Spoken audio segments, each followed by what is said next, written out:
چې رسول الله صلی الله علیه وسلم فرمایي چې من صام رمضان ثم اتبعه ستا من شوال كان كصيام الدهر كله. دا الله عجیب عجیب رحمتونه دي. رسول الله وی چا چې رمضان ټوله میاشت روجو نیوله، یو کم دیرش یا دیرش، ثم اتبعه ستا من شوال، دی پسې بیا شپږ روجې د شوال مونیوي. نو رسول الله مبارک وی کان کصیام الدهر كله، لکه چې د ټول کال او ټول عمر روجه ده، ټول عمر ټول کال د روجه. اوس دې کې حکمت څه شی دی؟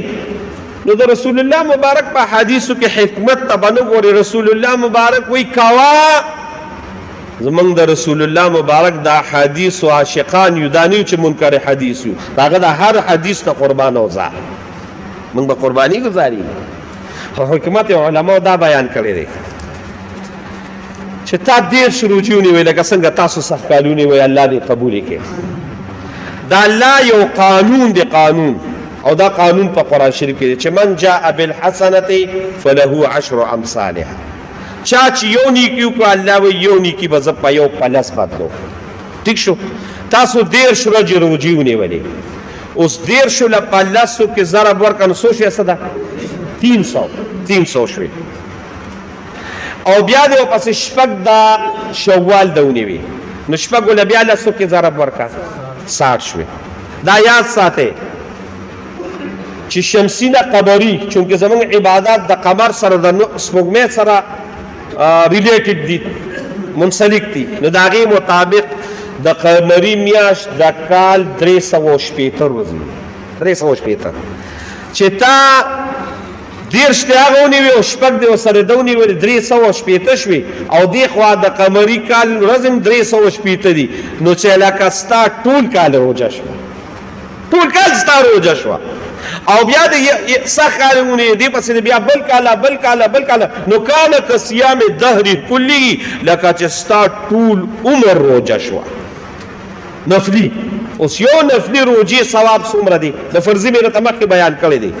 د یو نفلي روجې ثواب رسول الله مبارک فرمایي، دو حدیث راته یم. یو حدیث دا چې چا د الله د رضا دپاره یو نفلي روجه ونیوله، الله به دې د جهنم نه دومره لرې کړي لکه چې د ځمکې نه اسمان څومره لرې. د 500 کالو مزل دی. زمونږ د استاد و تصور نه بهر دی.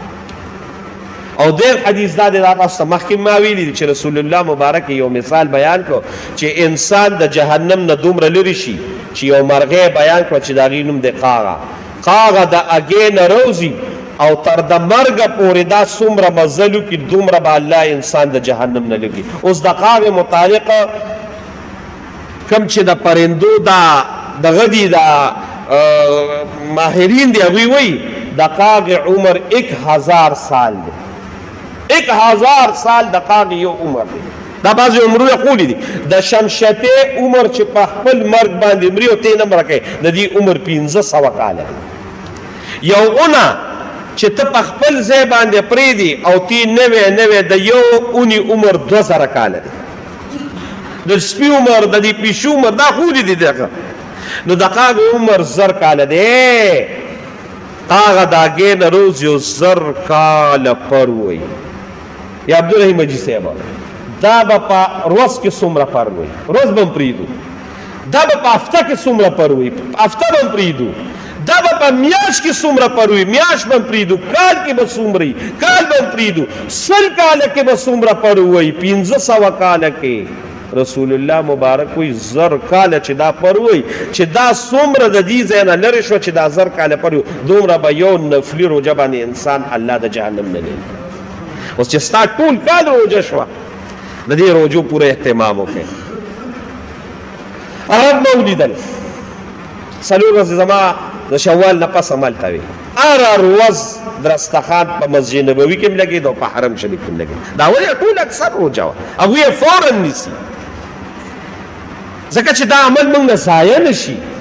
اگر چې مسله ستا رسول الله مبارک شوال میاشت کولې ده، ټول د شوال میاشت ده، خو چا دې اختر پس یو د اختر په ورځ بیا نه نیسي، د اختر د 2مې ورځې نه چا شروع کړو هم جایز دي، خو چا ورپسې په 15مه شروع کړو هم جایز دي، که څوک په تسلسل شپږ واړه یو شان نیسي هم جایز دي، که څوک یو ورځ نیسي یو ورځ نه نیسي هم جایز دي، که څوک دوه ورځې نه نیسي او یو ورځ یې نیسي هم جایز دي. بس چې تا ته څنګه اساني. خو د شوال په دې میاشت کې به دا شپږ روژې پوره کوې، دا ډېر بهترین عمل دی، ښکلی عمل دی. په دې باندې عمل وکړې، الله رب العالمین راضي کې. تسلسل په اعمالو کې راولې، مه پرېږدئ اعمال.